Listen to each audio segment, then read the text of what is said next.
apa namanya, kompleksometri. Di sini kita akan diskusi tentang pengertian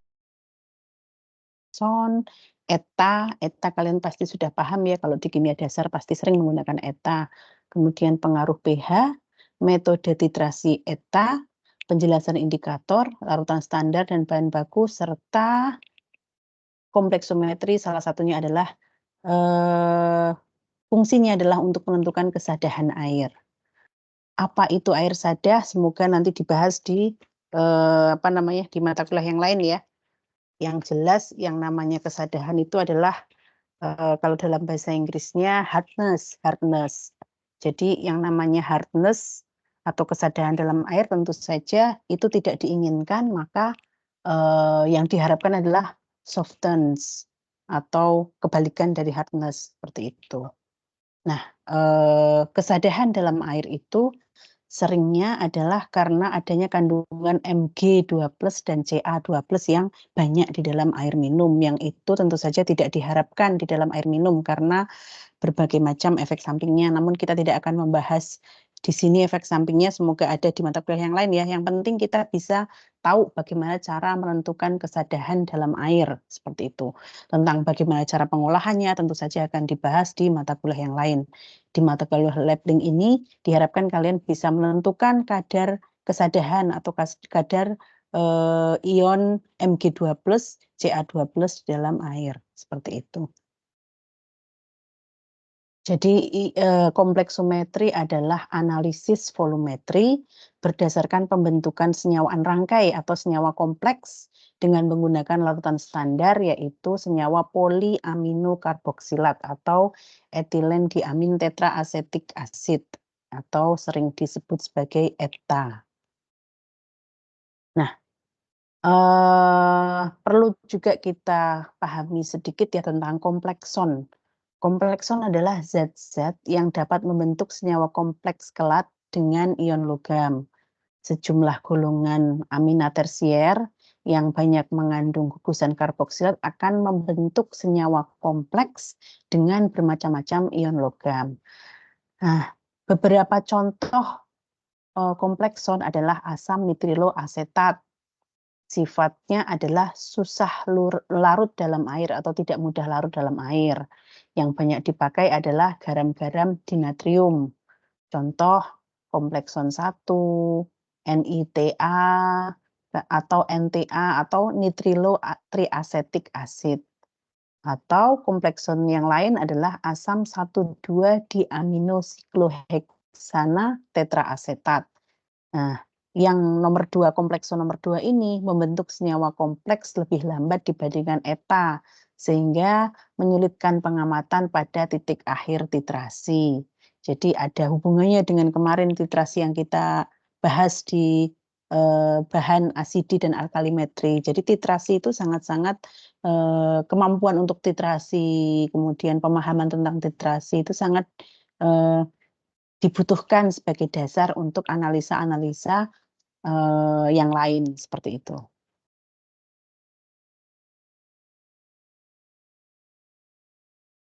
Nah, ETA itu sendiri adalah etilen diamin tetraasetik asid.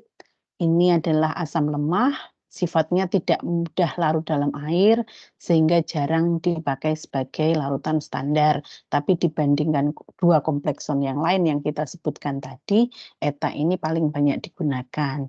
Ini adalah rumus bangun ETA. Jadi ETA itu sendiri adalah asam lemah, etilen diamin tetraasetik asid. Jadi nama lain untuk ETA yaitu komplekson 2, titriplex 2, atau versen asid, atau sequestric acid. Sekali lagi, dia adalah asam lemah, susah atau tidak mudah larut dalam air, karena itu jarang dipakai sebagai larutan standar. ETA yang digunakan sebagai larutan standar yaitu garam dinatrium ETA atau N2H2Y. Dan garam ini mudah didapat dalam kondisi murni. Disebut juga komplekson 3, versen, titriplex 3, dan sesquestern. Ini adalah rumus bangunnya. ETA yang berupa garam dinatrium eta. Jadi berbeda dengan yang tadi ya, ini adalah eta yang komplekson 2. Nah, ada pengaruh kuat pH. Jadi kesempurnaan reaksi ETA itu sangat tergantung dari pH larutan sampel atau larutan contohnya. Karena pH semakin tinggi maka akan semakin baik, artinya ETA itu akan bekerja lebih baik ketika suasananya adalah basah. Pada pH tertentu ada pH yang optimal seperti itu atau pH yang berarti. Maka larutan sampel atau larutan contoh pada titrasi menggunakan ETA harus diberi buffer atau penyangga agar dapat memenuhi pH yang terbaik. Selain itu, buffer juga bermanfaat untuk menyerap ion-ion hidrogen yang dihasilkan dalam reaksi titrasi. Jika tidak, maka ion hidrogen ini akan semakin banyak dan dapat mengganggu jalannya titrasi. Artinya, titik akhir titrasi tidak mudah untuk didapatkan atau tidak mudah teridentifikasi seperti itu. Nah, pengetahuan tentang pH yang optimum atau minimum ini sangat penting karena selain bisa menentukan apakah titrasi ini akan dapat berjalan dengan sempurna, pemakaian pH yang terlalu tinggi juga mengandung bahaya hidrolisa ion logam. Jadi meskipun tadi ya pH-nya akan semakin baik untuk ETA bisa melaksanakan tugasnya dengan baik jika dalam suasana basah. Namun ada optimumnya karena kalau pH-nya terlalu basah atau terlalu tinggi, maka terjadi hidrolisa ion logam sehingga menyebabkan terbentuknya endapan logam tersebut sehingga bisa menggagalkan proses titrasi. Karena itu ketergantungan pada pH ini pada proses penitrasian ETA selalu dipakai larutan buffer sehingga didapatkan pH yang konstan atau yang tetap, tidak mudah berubah seperti itu. Buffer atau larutan penyangga. Nah, pengaruh pengompleks atau senyawa kompleks yang lain. Kalau kita penitaran atau titrasi ion logam dengan ETA, kadang-kadang bukan saja diperlukan buffer, tapi juga perlu penambahan komplekson lain atau senyawa lain yang digunakan untuk menjaga agar ion-ion logam tetap dalam larutan dan tidak mengendap sebagai hidroksida, oksida basa, atau garam basa. Nah, metode pengerjaan titrasi ETA itu ada beberapa cara. Yang pertama adalah titrasi secara langsung. Cara ini digunakan untuk agar kation yang bereaksi dengan ETA bisa berlangsung dengan cepat. Larutan ion logam yang akan ditetapkan dibubuhi larutan dapar dengan pH yang diinginkan, kemudian dititrasi langsung dengan menggunakan larutan ETA. Pada cara ini, bahan pengompleks seperti sitrat dan tartrat sering ditambahkan untuk mencegah pengendapan hidrolisis logam dari contoh yang dianalisis. Itu adalah metode titrasi ETA yang pertama. Berikutnya yaitu titrasi kembali, yaitu titrasi untuk kation yang bereaksi lambat dengan ETA atau jika indikator yang tersedia tidak cocok. Jadi kation itu harus membentuk kelat ETA yang sangat kuat sehingga contoh diberikan larutan ETA yang berlebih, jadi tidak hanya sesuai dengan kebutuhan stoikiometrinya, tapi harus ditambahkan larutan standar ETA yang berlebih. Lalu dibubuhi larutan dapar atau larutan buffer yang pH-nya sesuai. Selanjutnya, kelebihan ETA ini dititrasi kembali dengan larutan standar ion logam. Dan sebagai larutan standar dapat digunakan ZnCl2, ZnSO4, MgCl4, dan MgSO4.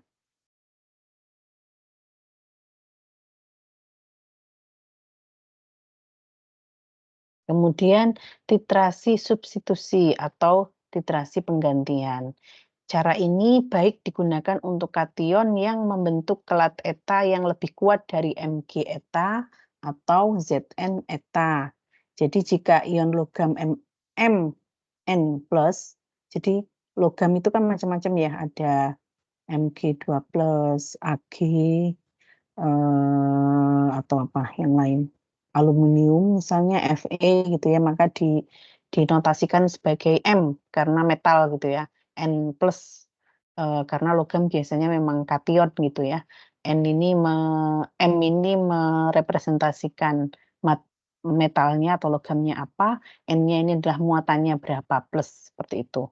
Jadi ion logam Mn+ yang akan ditetapkan dibubuhi dengan kompleks eta magnesium atau eta seng, sehingga terjadi reaksi Mn+ ditambah Mgy2- menjadi Myn-4 ditambah Mg2+.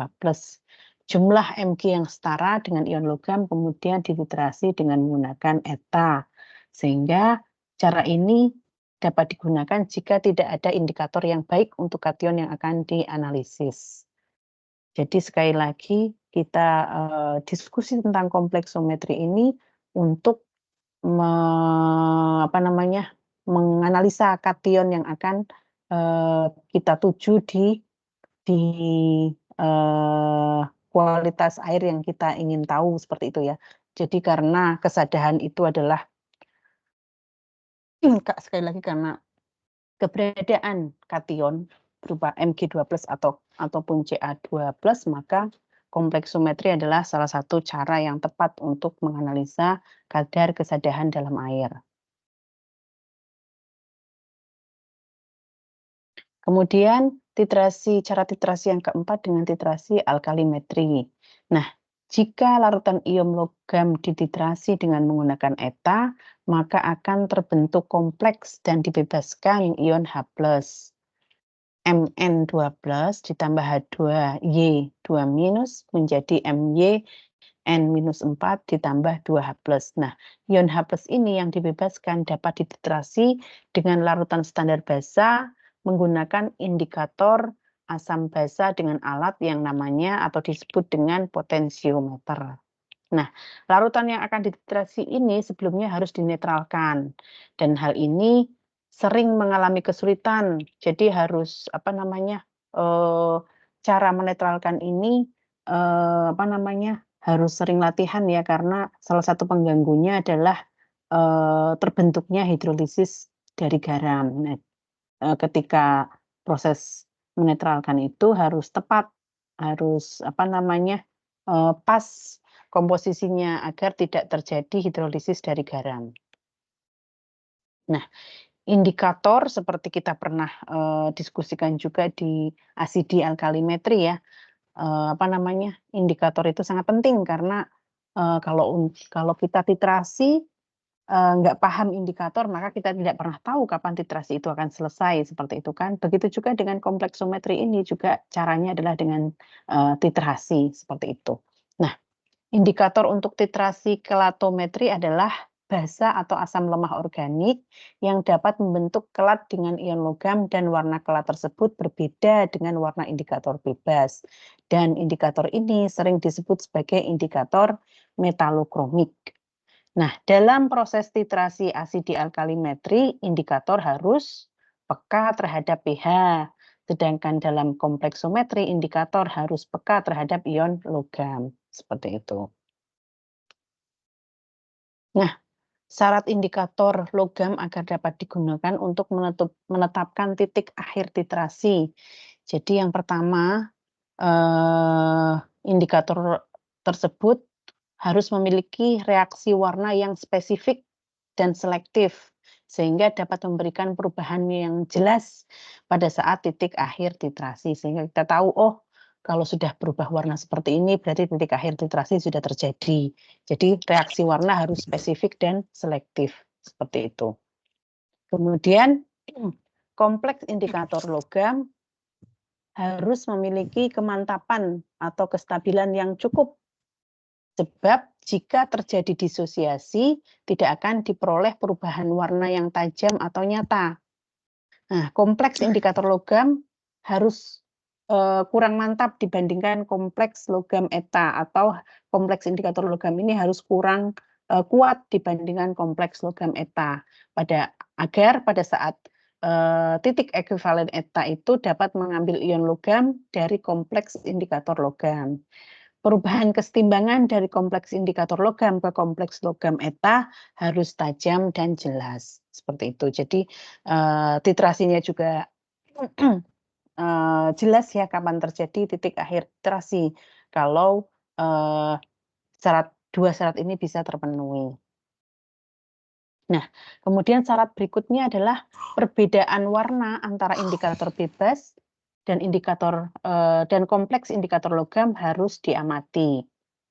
Indikator juga harus sangat peka terhadap ion logam atau PM agar perubahan warna terjadi sedapat mungkin dekat dengan titik ekuivalennya. Nah, memang ya.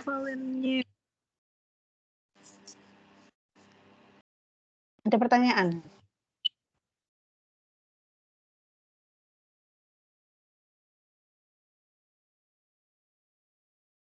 Kalau tidak ada pertanyaan, saya lanjutkan ya. Jadi,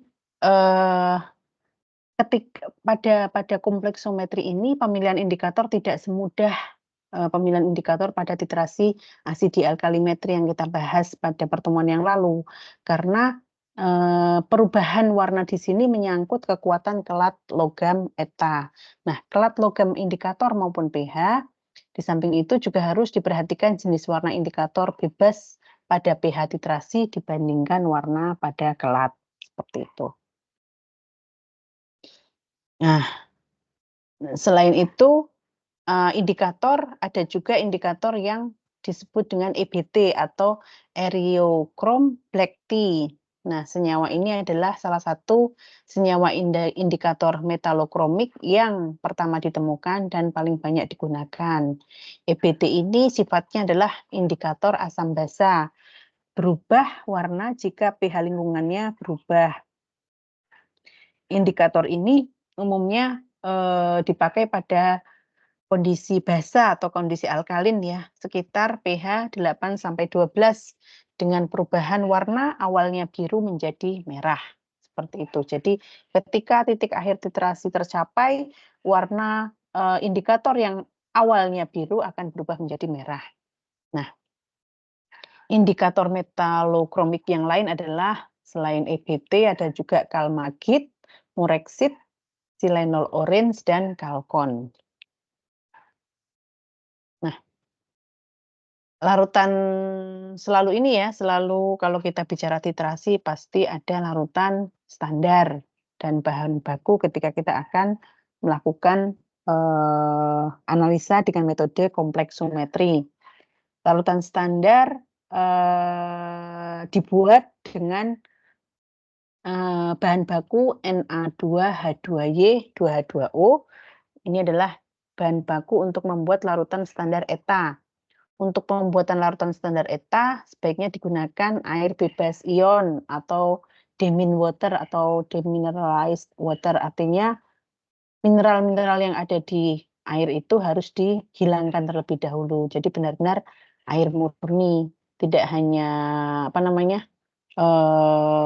kadang-kadang tidak hanya demin water yang diperlukan, tapi aqua bides seperti itu. Bukan hanya aqua des, tapi aqua bides, air yang dihilangkan mineralnya sama sekali seperti itu. Tujuannya adalah untuk menghindari adanya kation yang terdapat di dalam air, yang biasanya ia dapat memblok indikator yang digunakan. Nah, kalau indikator itu terblok oleh adanya kation, tentu saja titrasi akan terganggu prosesnya. Nah, larutan ETA ini setelah dibuat larutan standarnya itu perlu disimpan dalam botol polietilen, karena kalau kita simpan dalam botol gelas, ion-ion dari gelas kemungkinan akan bereaksi dengan ETA. Jadi yang sudah dibuat larutan standarnya ini harus disimpan baik-baik dalam botol polietilen seperti itu atau PET.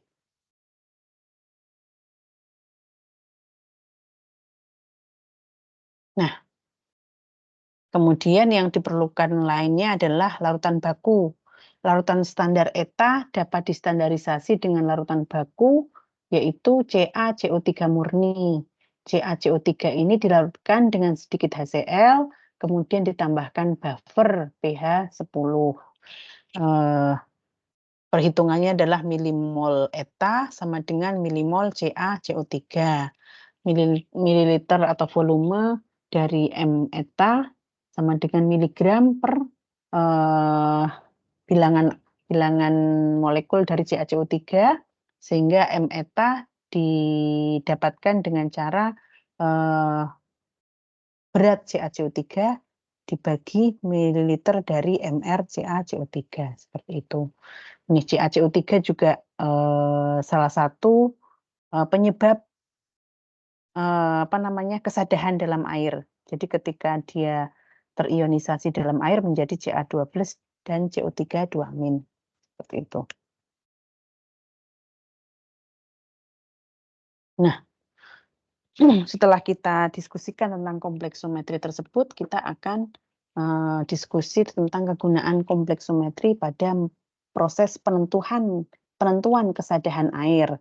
Jadi metode titrasi dengan menggunakan larutan standar ETA dapat digunakan untuk menentukan kesadahan air.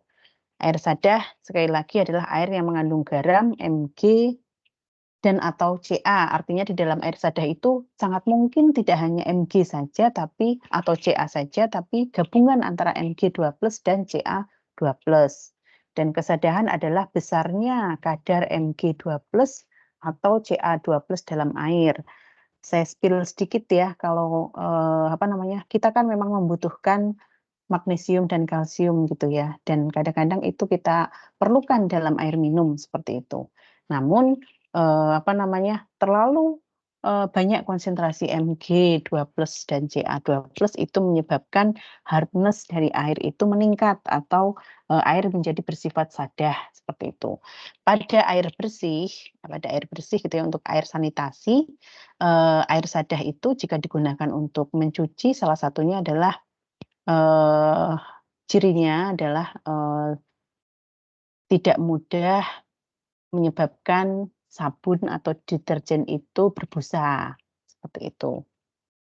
Jadi air sadah menyebabkan sabun tidak mudah berbuih dan mengendap. Karena itu biasanya industri itu selalu ditentukan kesadahannya dengan cara melunakkan, karena tadi hardness gitu ya.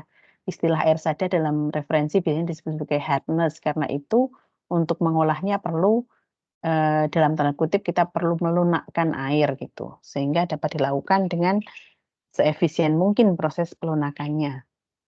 Nah, penentuan kadar magnesium dengan cara titrasi langsung Mg2+ dengan indikator berwarna biru tadi ya, sehingga ketika titik akhir titrasi didapatkan larutan yang berwarna merah dengan melepaskan H+, seperti itu. Nah, larutan yang tadi sudah selesai dengan dengan proses titrasi yang tadinya biru menjadi warna merah, kemudian bisa bereaksi lagi menjadi Y2-. Nah, ini yang mengendap seperti itu. Nah, menetapkan kadar magnesium didapatkan dengan rumus seperti ini. Nah, ada larutan Mg contoh seperti itu ya. Jadi ini adalah larutan atau sampel atau contoh uji yang ingin kita ketahui kadar kesadahannya atau kadar Mg-nya, kemudian kita menggunakan larutan dengan Mg yang sudah diketahui konsentrasinya, tentu saja kita harus mempersiapkannya. Nah, bisa juga proses ini digunakan untuk menitrasi kadar nikel dalam nikel sulfat, seperti ini ya. Nah, menetapkan jumlah kesadahannya dengan reaksi kimia seperti ini, sekali lagi kesadahan itu adalah karena ada Ca2+ dan Mg2+, seperti itu. Nah, kesadahan dihitung dengan rumus seperti ini. Itu saja mungkin untuk kompleksometri untuk menentukan kesadahan dalam air.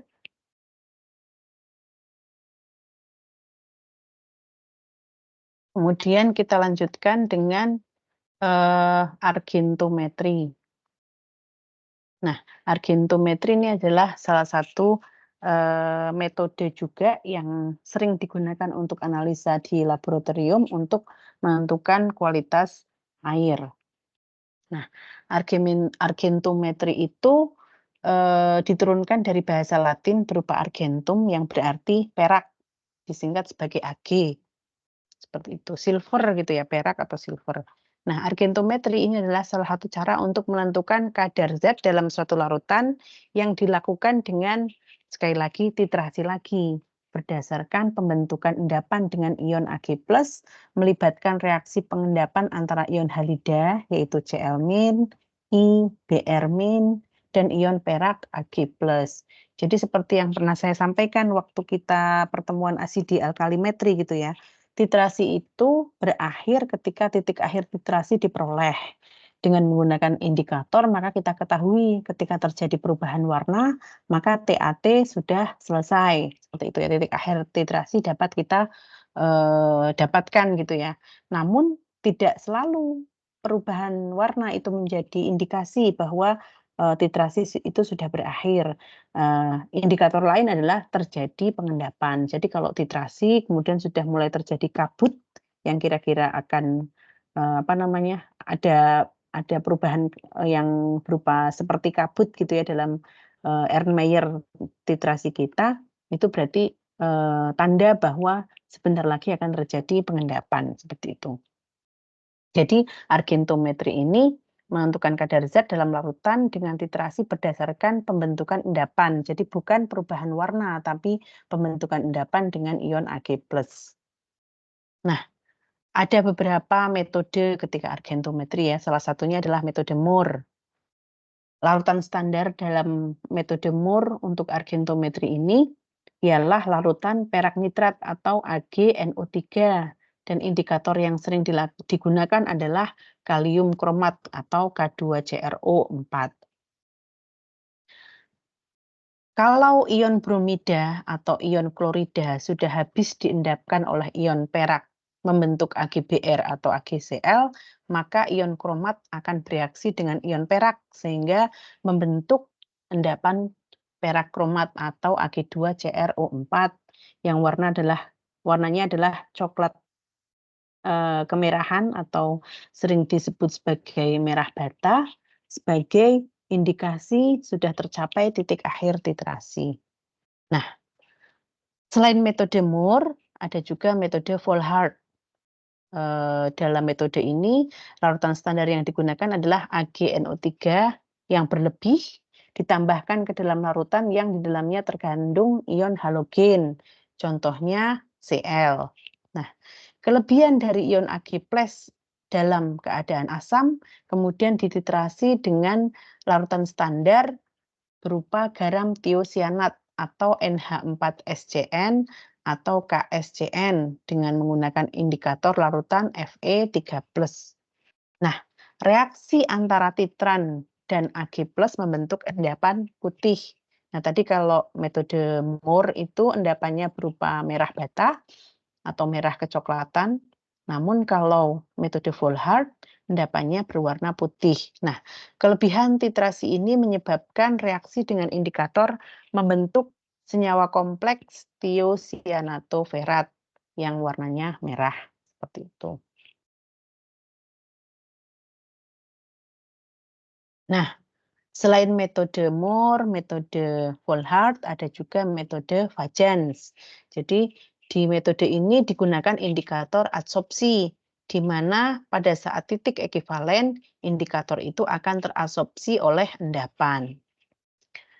Jadi indikator ini tidak akan memberikan perubahan warna pada larutan, tetapi pada permukaan endapan. Jadi ketika terjadi endapan, endapannya itu pada permukaannya atau bagian atasnya akan terjadi perubahan warna.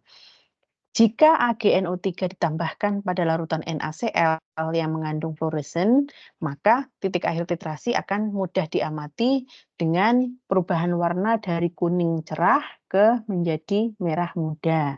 Nah, warna endapan akan terlihat tampak berwarna, sedangkan larutannya tetap tidak berwarna. Hal ini karena adanya indikator adsorpsi yang teradsorb pada permukaan endapan AgCl. Dan warna endapan ini akan termodifikasi pada saat indikator teradsorpsi. Nah, jadi ini ya perbedaan 3 metode yang kita bicarakan tadi pada argentometri, yaitu metode Moore, metode Volhard, dan metode Vajans. Indikator pada metode Moore adalah K2CrO4, suasananya netral, reaksinya berlangsung secara langsung, dan yang di dalam buret adalah AgNO3, titik akhir titrasinya adalah endapan merah bata. Pada metode Volhard, indikatornya adalah Fe3+ atau Fe alum, suasananya asam, reaksinya tidak langsung, yang ada dalam buret adalah KCNS, dan titik akhir titrasinya adalah larutan merah bata. Sedangkan pada Vajans, adsorpsi indikatornya dengan menggunakan fluoresen, suasananya netral, metode reaksinya langsung, yang di dalam buret adalah AgNO3, dan titik akhir titrasinya adalah larutan berwarna pink. Nah, kalau kita bandingkan ketiga metode itu, yang paling stabil adalah metode Volhard. Tetapi sayangnya metode ini menggunakan asam sianida yang sifatnya toksik. Jadi kalau masih terdapat sianida dalam air, tentu saja sangat-sangat tidak diharapkan karena sedikit saja ada sianida itu sifatnya sangat toksik seperti itu. Sehingga meskipun paling stabil itu Volhard, maka metode Moore atau Vajans, terutama Moore yang paling sering banyak digunakan seperti itu. Nah, ini adalah contoh analisis kadar klorida. Sebelumnya saya spill dulu kenapa kita banyak menggunakan Cl gitu ya, klorin, klorida gitu ya dalam air, karena klorin itu adalah desinfektan yang paling sering digunakan di dalam air. Apalagi PDAM, itu kalau untuk membunuh mikroorganisme paling banyak adalah menggunakan senyawa-senyawa klorin maupun senyawa klorida ini. Jadi oleh karena itu penting untuk kita tahu bagaimana cara menganalisis kadar klorida dalam air seperti itu. Nah, alat yang digunakan meliputi pH meter, corong gelas, Erlenmeyer, buret, statif, pipet dengan volume 25 ml dan labu takar 50 ml. Ini adalah alat-alat yang diperlukan ketika tentu kalian sudah familiar ya karena ini adalah prosesnya proses titrasi. Bahan-bahan yang digunakan biasanya meliputi air sumur dan air PDAM, terutama ya karena air PDAM yang paling sering digunakan klorin atau senyawa-senyawa dari Cl untuk proses desinfeksi. Nah, biasanya untuk sampling kan kita ingat lagi cara sampling harus mewakili wilayah studi, artinya samplingnya harus benar dilakukan atau diambil dari beberapa titik di beberapa tempat. Kalau misalnya PDAM ya di beberapa pipanya, di beberapa titiknya, di mana biasanya petugas menambahkan klorin gitu. Karena penambahan klorin itu tidak hanya pada awal sebelum didistribusikan ke warga atau di reservoir saja gitu ya. Karena kadang-kadang pipa juga jarang maintenance-nya sehingga dikhawatirkan ada tambahan mikroorganisme ketika sebelum air itu sampai ke konsumen, seperti itu. Meskipun awalnya di reservoir sudah dilakukan desinfeksi dengan penambahan klorin tersebut, sehingga kalau kita ingin tahu kualitasnya, maka tidak hanya di saat kita ambil sampel di reservoir saja, tapi di beberapa titik pada pipa sampai air PDAM itu sampai ke konsumen, seperti itu. Sehingga bisa mewakili wilayah studi. Nah, bahan-bahan yang digunakan air sampel, bisa air sumur ataupun air PDAM dari beberapa titik ya di daerah studi agar bisa mewakili. Kemudian K2CrO4 5% ini harus disiapkan. Jadi sekali lagi harus bisa ya membuat larutan dengan konsentrasi misalnya prosentase, normal. Ini ya, kan ada K2CrO4 dalam 5% volume. Kemudian AgNO3 ternyata dalam normal 0,0095 normal. Kemudian NaCl 0,01 normal. NaOH juga 1 normal dan H2SO4 juga dalam satuan normal. Seperti itu. Nah, cara preparasinya adalah sampel air sumur maupun air PDAM sebanyak 25 ml, kemudian menggunakan pipet dengan volume 25 ml agar sama persis gitu ya 25 ml, kemudian dimasukkan ke dalam N-Meyer dengan volume 250 ml. Apabila air minum ataupun air PDAM ini pH-nya tidak antara 7 sampai 10, maka ditambahkan H2SO4 1 normal atau NaOH 1 normal sampai kisaran ini. Jadi kalau kita lihat air sumur atau air PDAM-nya itu sifatnya basah atau asam. Kalau cenderung basah berarti perlu ditambahkan H2SO4. Tapi kalau cenderung asam maka ditambahkan NaOH. Seperti itu agar pH-nya antara 7 sampai 10. Jadi optimumnya itu ya bagusnya 8 seperti itu. Nah, kemudian contoh dari ketiga proses titrasi argentometri ini kita ambil contoh yang menggunakan teknik Moore, yaitu analisis kadar klorida dengan menggunakan titrasi argentometri. Yang kita ambil adalah teknik Moore. Caranya adalah 0,5 ml indikator K2CrO4 5% tadi ditambahkan ke dalam sampel sebanyak 25 ml tadi. Sampelnya kan 25 ml, kemudian kita tambahkan indikator K2CrO4 5% sebanyak 0,5 ml. Kemudian dilakukan titrasi dengan perak nitrat AgNO3 0,0095 N sampai timbul warna kuning kemerah-merahan. Kemudian dicatat volume titran yang digunakan. Selanjutnya dilakukan titrasi blanko dengan air suling sebanyak 25 ml dengan perlakuan yang sama dengan sampel. Jadi kita titrasi 2 kali ya. Yang pertama itu dengan sampel air sumur maupun air PDAM. Yang kedua adalah titrasi blanko dengan air suling atau air yang demin tadi gitu ya, yang tidak ada kandungan mineralnya sama sekali.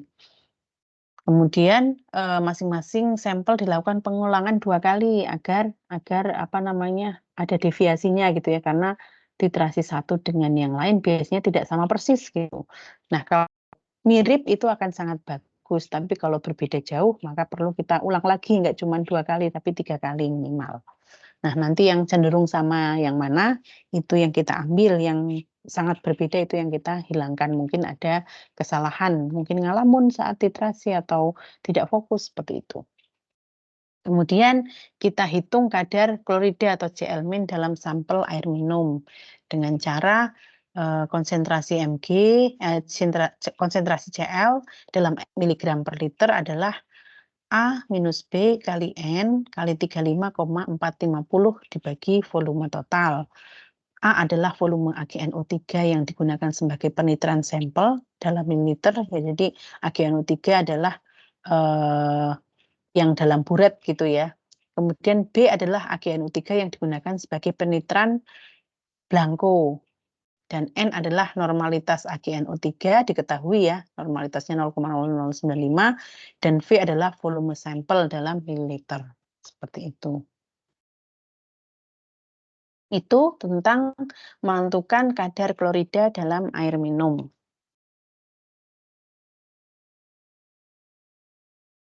Kemudian berikutnya adalah analisa nitrit atau kadar N dalam air. Jadi nitrit N dalam air itu macam-macam ya, ada nitrit, nitrat, amonium, seperti itu. Jadi yang kita bahas salah satunya adalah nitrit gitu. Diharapkan nanti kalian juga baca yang nitrat dan lain-lainnya, seperti itu. Nah, di sini saya mengambil referensi berupa SNI atau Standar Nasional Indonesia khusus untuk uji kadar nitrit. Jadi, SNI ini khusus untuk, kadar nitrit, uji kadar nitrit atau NO2N dengan cara spektrofotometri. Tentunya kalian sudah pernah ya, menggunakan spektrofotometri. Saya harapkan di kimia dasar sudah pernah ya. Jadi kalau spektrofotometri kita menyiapkan sampel, kemudian nanti kita baca pada panjang gelombang tertentu seperti itu. Nah, kalau dalam SNI kita membaca selalu ada seperti aturan ya, ada ruang lingkupnya, ada istilah dan definisi. Jadi SNI ini metode yang secara terstandarisasi itu berlaku di Indonesia, dan SNI nomor ini 066989/2004 ini khusus untuk cara uji nitrit dengan cara spektrofotometri. Nah, metode menentukan nitrit dengan cara spektrofotometri berdasarkan SNI ini bisa digunakan dalam air maupun air limbah pada kisaran 0,01 mg per liter sampai 1 mg per liter nitrit. Jika kita menggunakan kuvet 1 cm dalam penentuan kadar nitrit, maka nitrit yang diperoleh kadarnya sampai 0,18 mg per liter nitrit. Dan untuk meningkatkan ketelitian pembacaan, dapat digunakan kuvet yang lebih panjang lintasannya 5 cm atau 10 cm, tergantung dari spektrofotometer yang kita gunakan. Seperti itu. Dan metode ini digunakan untuk contoh uji air yang tidak berwarna. Jadi kalau kita ingin tahu kadar nitrit dalam air, tapi airnya keruh, airnya berwarna, maka kita perlu menghilangkan terlebih dahulu, seperti itu. Karena adanya kekeruhan dan pewarnaan pada air yang ingin kita ketahui kadar nitritnya itu akan mengganggu pembacaan proses analisanya, seperti itu.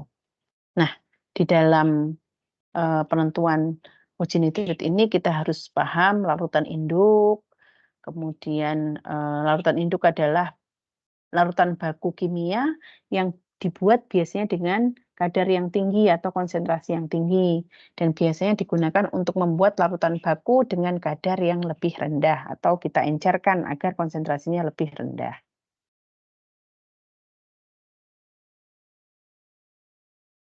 Kalau kayak gini sedikit tertutup ya, maka saya beginikan saja dengan ukuran yang lebih besar.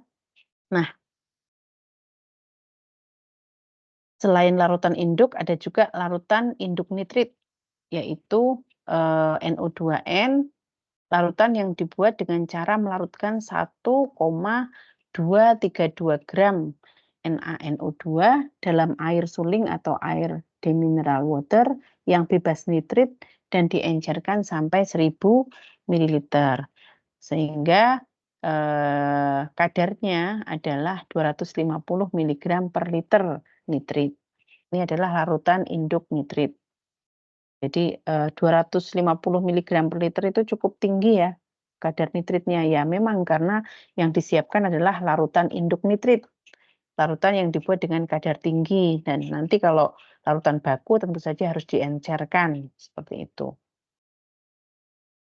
Kemudian ada juga selain larutan induk, ada larutan intermedia, yaitu larutan induk yang diencerkan dengan air suling yang tidak memiliki kadar nitrit dan mempunyai kadar nitrit sekitar 50 mg per liter. Jadi tadi kan dibuat larutan induknya 250 mg per liter, kemudian kita membuat larutan intermedianya dengan konsentrasi 50 mg per liter. Jadi kalian ingat-ingat cara pengenceran dari 250 menjadi 50, seperti itu. Kemudian selain larutan induk, larutan intermedia, ada juga larutan baku. Jadi larutan baku ini adalah larutan intermedia yang tadi konsentrasinya adalah 50 mg per liter, diencerkan lagi dengan air suling bebas nitrit dan mempunyai kadar sampai 0,5 mg per liter nitrit. Nah, kenapa ketika mengencerkan harus menggunakan air dengan kadar nitrit 0 atau kadar nitritnya bebas tidak ada gitu ya, tidak ada kadar nitritnya, ya karena kalau kita mengencerkan dengan air yang ada kandungan nitritnya tentu saja, konsentrasi nitrit yang kita harapkan dari proses pengenceran tidak akan tercapai sesuai dengan, apa yang kita harapkan, seperti itu. Kemudian selain larutan induk, larutan intermedia, dan larutan baku, maka kita perlu larutan kerja. Larutan kerja adalah larutan baku yang diencerkan dengan air suling bebas nitrit dan digunakan untuk membuat kurva kalibrasi. Dengan kisaran kadar nitrit adalah 0, tidak ada sama sekali, 0 miligram per liter, kemudian 0,01 miligram per liter, 0,02 miligram per liter, dan 0,05 miligram per liter sampai 0,2 miligram per liter, seperti itu. Jadi, kalian harus paham ketika membuat apa namanya, eee, kurva kalibrasi, kita harus membuat, larutan dengan kisaran yang kita ketahui. Bagaimana cara menentukan kisaran ini? Ya kita harus punya, hipotesa terlebih dahulu kira-kira, kandungan nitrit yang ada di dalam sampel kita itu kira-kira berapa? Sudah ada diagnosa seperti itu. Jadi kita bisa membuat kurva kalibrasi dengan tepat, sehingga range-nya itu ada di dalam, range, dari kurva kalibrasi yang kita persiapkan sebelum uji sampelnya, seperti itu. Kemudian ada juga larutan blanko atau larutan yang tidak ada nitritnya sama sekali. Jadi larutan blanko adalah air suling yang tidak mengandung, dalam hal ini tidak mengandung nitrit sama sekali, atau mengandung nitrit dengan kadar lebih rendah dari batas yang bisa dideteksi, seperti itu. Kemudian diperlukan juga kertas saring tanpa kandungan nitrit. Jadi kertas saring yang bahan bakunya tidak mengandung nitrit, misalnya kertas saring yang terbuat dari selulosa asetat. Selain itu, kita juga harus tahu dan mengerti bagaimana cara membuat kurva kalibrasi, yaitu grafik yang digunakan atau yang menyatakan hubungan kadar larutan kerja dengan hasil pembacaan absorbansi yang merupakan garis tegak lurus, seperti itu. Biasanya garis tegak lurus gitu ya, linear seperti itu. Kemudian blind sample atau larutan baku dengan kadar tertentu. Kemudian spike matrix, yaitu contoh uji yang diperkaya dengan larutan baku dengan kadar tertentu. Kemudian ada juga certified reference material, bahan standar yang bersertifikat yang tertelusur dalam sistem nasional maupun sistem internasional. Jadi bahan-bahan yang kita gunakan itu harus bahan yang berkualitas pure analisis biasanya, dan harus tersertifikat memiliki CRM atau Certified Reference Material, seperti itu. Nah, uji analisa kadar nitrit ini prinsipnya adalah, nitrit itu dalam suasana asam pada pH 2 sampai 2,5, jadi asam sekali ya, akan bereaksi dengan sulfanilamid atau SA dan, N1-naptil etilen diamin dihidroklorid atau NED dihidroklorid, sehingga membentuk senyawa azo yang berwarna merah keunguan. Warna tersebut diukur absorbansinya dengan spektrofotometri pada panjang gelombang maksimum adalah 543 nanometer. Ini adalah prinsipnya. Nah, bahan yang diperlukan adalah air suling bebas nitrit atau demineral water tanpa kandungan nitrit, kemudian cara membuatnya contohnya adalah dengan cara ozonisasi terhadap air demineralisasi, sehingga benar-benar kandungan nitritnya itu tidak ada. Kemudian, ke dalam air suling ditambahkan 1000 mililiter kristal KMNO4 apa namanya, kita siapkan air sulingnya 1000 ml atau 1 liter gitu ya. Ditambahkan kristal KMNO4 kurang lebih 5 mg dan BaOH 2 kali atau CaOH 2 kali 5 gram. Kemudian dilakukan distilasi dengan menggunakan gelas borosilikat biasanya ya bahannya. Karena gelas ini yang tidak ikut bereaksi seperti itu. Kemudian buang 50 ml distilat pertama, lalu tampung distilat berikutnya. Kenapa? Karena untuk apa namanya, distilat pertama itu perlu kita hilangkan untuk membersihkan, memastikan bahwa gelas yang digunakan untuk menampung itu benar-benar bersih, bebas nitrit seperti itu. Nah, distilat juga harus tidak mengandung permanganat. Caranya adalah tes menggunakan larutan DPD atau N-N-dietil P-phenylenediamin. Dan biasanya dengan larutan DPD ini warna merah menunjukkan adanya kandungan permanganat. Jadi kalau distilat itu kita tes dengan DPD tidak ada warna merah, maka dapat disimpulkan bahwa tidak ada kandungan permanganat. Kemudian ke dalam 1000 ml air suling tadi ditambahkan 1 ml H2SO4 dan 0,2 ml larutan MnSO4. Yaitu 36,4 gram MnSO4H2O per 100 ml air suling. Kemudian ditambahkan 1-3 ml larutan KMNO4 atau 400 mg KMNO4 per 1000 ml air suling. Kemudian destilasi dilakukan dengan cara seperti ini, 32A dan 32B. Seperti itu. Yang diperlukan selain itu adalah glass wool. Glass wool ini adalah insulator gitu ya, agar tidak terjadi apa namanya, gangguan dalam prosesnya. Kemudian diperlukan juga kertas saring bebas nitrit dengan ukuran pori 0,45 mikrometer, biasanya kertas Woodman gitu ya. Kemudian larutan sulfanilamid atau H2N C6H4SO2NH2. Jadi cara menyiapkannya adalah dengan menambahkan 5 gram sulfanilamid ke dalam campuran 300 ml air suling dan 50 ml HCl pekat. Kemudian diencerkan dengan air suling sampai 500 ml. Seperti itu. Jadi apa namanya, 5 gram sulfanilamid ditambah 300 ml air suling yang ditambahkan 50 ml HCl pekat, kira-kira ya 350 ml plus 5 gram gitu ya, mungkin menambah volume sedikit, kemudian dilarutkan, kemudian diencerkan sampai kira-kira penambahan 200 ml atau sampai akhirnya adalah 500 ml. Kemudian larutan yang diperlukan yang lain adalah NAD dihidroklorida dengan cara menyiapkan 500 mg N1-naftur etilen diamin dihidroklorid atau NAD dihidroklorida ke dalam 500 ml air suling. Kemudian simpan dalam botol yang berwarna coklat gelap dalam refrigerator. Nah, ini akan banyak digunakan, maka harus diganti karena memiliki expired sampai 1 bulan atau bila terjadi perubahan warna menjadi warna coklat gitu ya.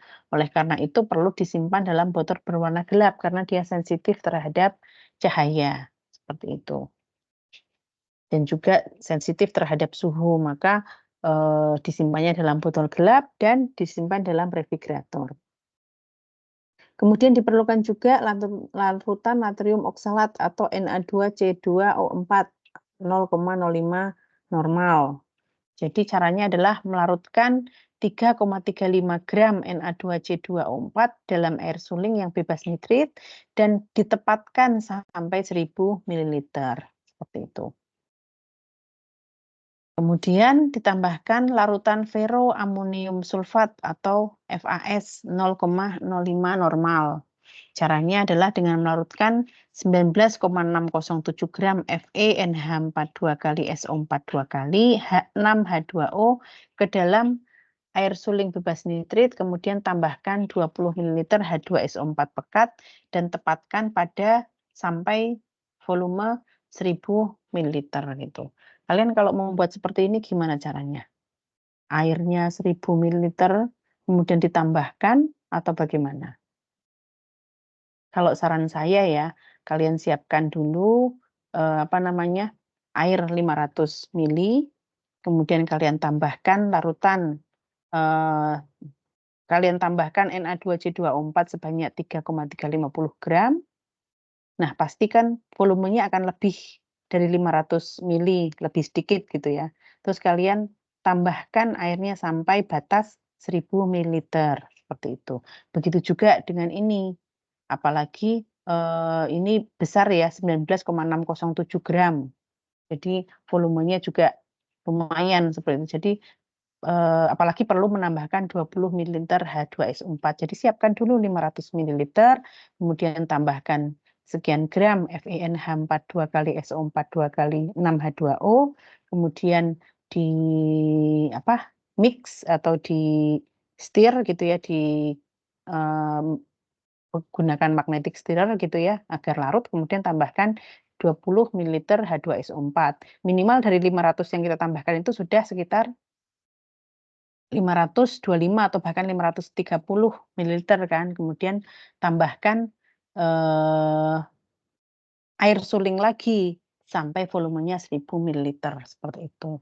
Karena kalau kita tambahkan dulu, ini ferroamonium sulfatnya, kemudian kita tambahkan H2SO4, khawatirnya terjadi reaksi atau, sehingga perlu kita tambahkan 500 mililiter terlebih dahulu, kemudian kita tambahkan, FeNH42SO4 2 kali 6H2O, kemudian kita larutkan, kemudian kita tambahkan 20 mililiter H2SO4, kemudian kita encerkan atau kita tambahkan air sulingnya sampai 1000 mililiter.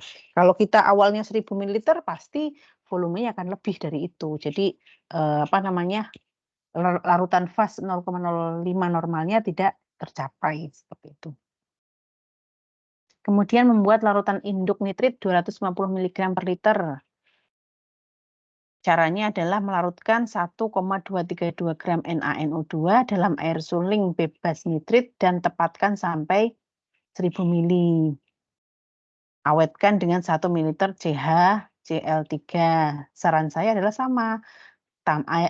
Ambil dulu air suling sebanyak 500 ml, kemudian tambahkan 1,232 gram NaNO2, awetkan dengan CH-Cl3, kemudian tambahkan sampai batas 1000 ml.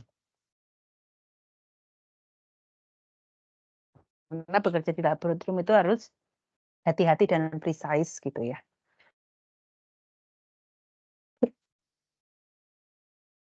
Kemudian diperlukan juga larutan kalium permanganat atau KMnO4 sebanyak atau dengan konsentrasi 0,05 N. Caranya adalah membuat larutan ambil larutan 500 ml terlebih dahulu, kemudian ditambahkan 1,6 gram KMnO4, kemudian tambahkan air suling sampai volumenya total 1000 ml. Kemudian larutan kalium permanganat ini perlu dibiarkan dulu sekitar 1 minggu. Kemudian saring dengan gelas wool dan simpan dalam botol berwarna coklat. Karena larutan kalium permanganat ini salah satu sifatnya adalah sensitif terhadap cahaya sehingga perlu botol yang berwarna gelap.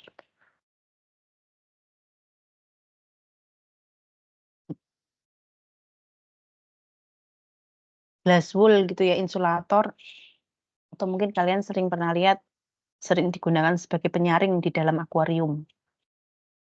Seperti spons gitu ya. Nah, peralatannya yang perlu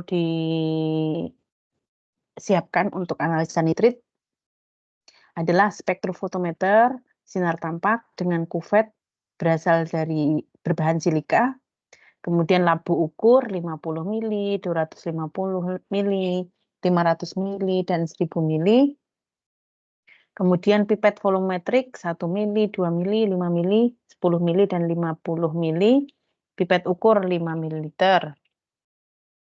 Kemudian gelas piala 200 ml dan 400 ml, Erlenmeyer 250 ml dan neraca analitik untuk menimbangnya gitu ya. Nah, persiapannya adalah air sulingnya disaring terlebih dahulu dengan kertas saring yang bebas nitrit, ukuran pori seperti biasa kertas Workman atau sekitar 0,45 mikrometer, kemudian hasil saringan ditampung, kemudian larutan ini digunakan sebagai belangko penyaringan. Kemudian saring contoh uji atau sampelnya yang ingin kita ketahui kandungan nitritnya dengan kertas Workman juga yang bebas nitrit dengan ukuran pori 0,45 mikrometer. Kemudian masukkan contoh uji atau sampelnya ke dalam botol gelas berwarna gelap yang bebas dari kontaminasi nitrit. Nah, sebelum pengujian kita perlu membakukan larutan induk nitrit sebanyak 250 mg per liter nitrit. Caranya adalah dengan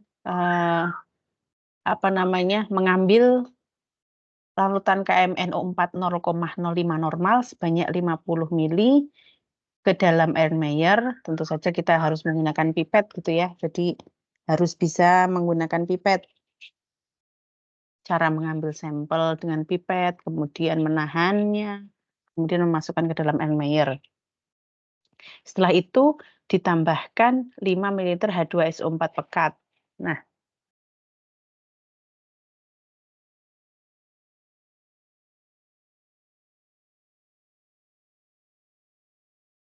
kemudian ambil larutan induk nitrit ini sebanyak 50 ml dengan pipet.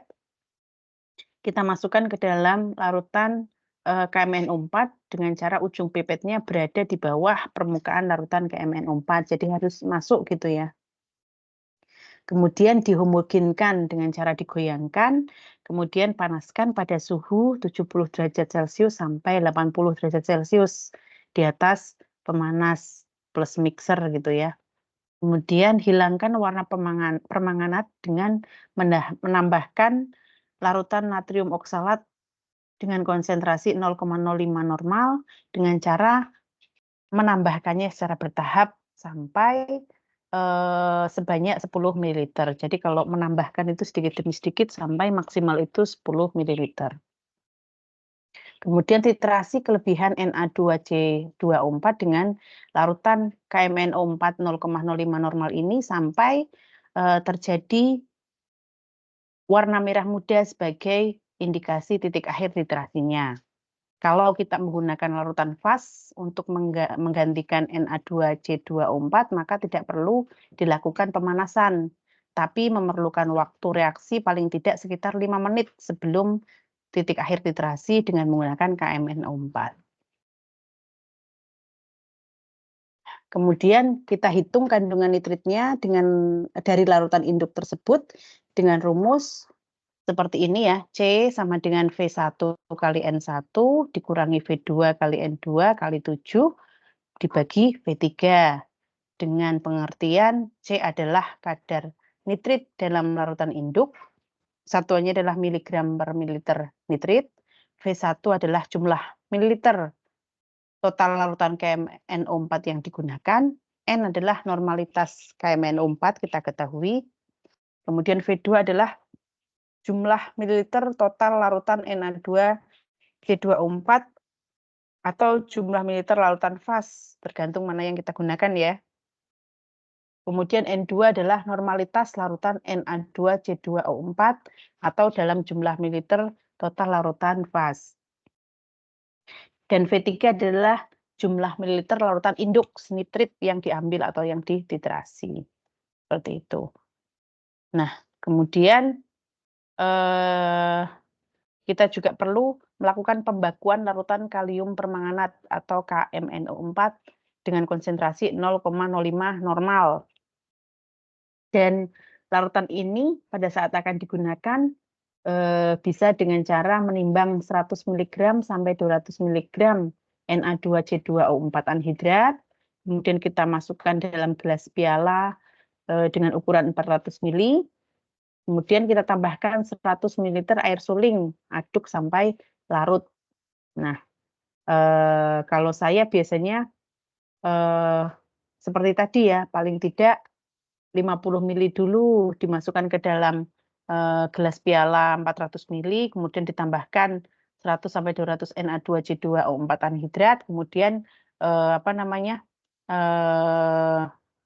Selesaikan sampai 100 ml, tadi kan baru 50 ml, tambahkan 50 ml lagi, kemudian baru di-mix sampai larut.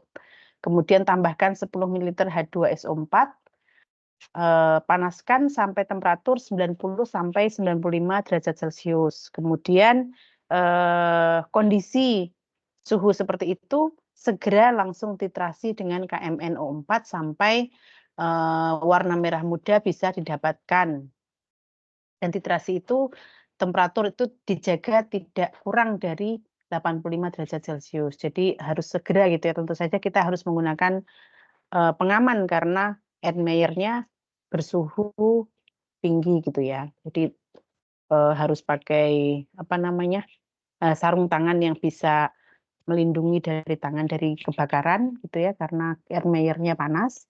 Dan titrasi itu ketika dia harus dilakukan dengan cepat sehingga ketika selesai itu suhunya masih dalam kondisi 85 derajat Celcius. Kemudian lakukan C dan E terhadap air suling sebagai belangko. Selalu begitu ya, ketika kita titrasi pasti kita titrasi sampelnya dan kita titrasi belangkonya dengan cara yang sama. Kemudian kita hitung normalitas dari KMNO4 dengan rumus normalitas KMNO4 sama dengan W dibagi A minus B kali 0,333505. W adalah berat Na2C2O4 yang kita gunakan tadi ya, kan rentangnya antara 100 mg sampai 200 mg. Kemudian A adalah volume KMNO4 untuk titrasi Na2C2O4 dalam mililiter, dan B adalah volume larutan KMNO4 untuk titrasi belangko dalam mililiter juga. Kemudian kita perlu juga membuat larutan intermedia nitrit 50 sebesar 50 mg per liter. Tadi kan apa namanya? Sudah ada larutan induk ya, kemudian kita membuat larutan intermedia sebanyak atau dengan konsentrasi sebesar 50 mg per liter. Yaitu dengan cara menghitung volume larutan induk nitrit yang diperlukan untuk membuat 250 ml larutan intermedia dengan konsentrasi 50 mg per liter nitrit. Jadi kalau apa namanya? Larutan awal yang kita buat kan konsentrasinya tinggi ya, 250 ml. Apa? Larutan intermedia ini disiapkan selalu mendadak ketika kita akan gunakan.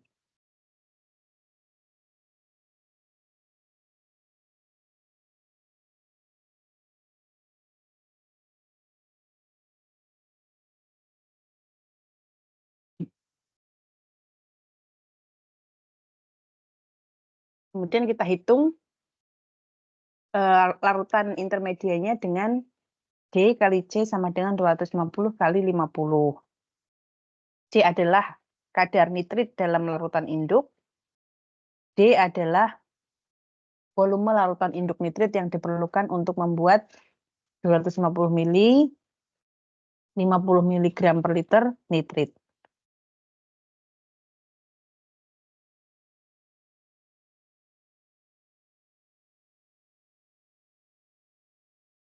Kemudian setelah selesai kita membuat larutan intermedia nitrit, kita membuat larutan baku nitrit, yaitu konsentrasinya 0,5 mg per liter nitrit.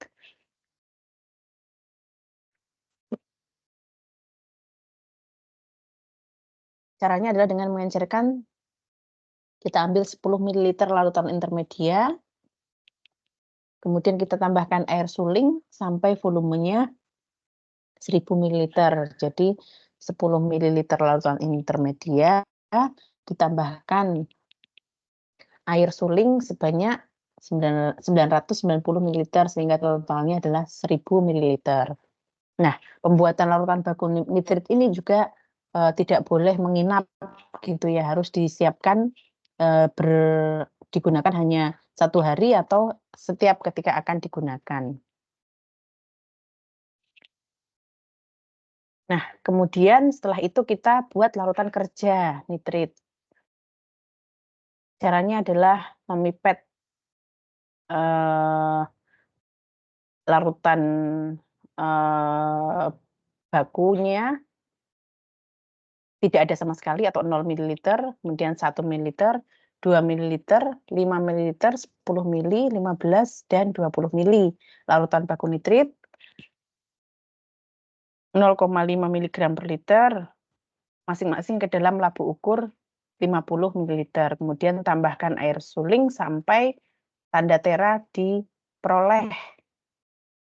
Sehingga diperoleh kadar nitrit 0 mg per liter karena tadi kita pipetnya 0, kemudian 0,01 mg per liter karena kita tambahkan 1 ml, 0,02 mg per liter karena kita tambahkan 2 ml, kita dapatkan 0,05 mg per liter karena kita tambahkan 5 ml, kemudian 0,1 mg per liter karena kita tambahkan 10 ml, kemudian kita dapatkan 0,15 mg per liter karena kita tambahkan 15 ml dan kita dapatkan 0,2 mg per liter karena kita tambahkan 20 ml.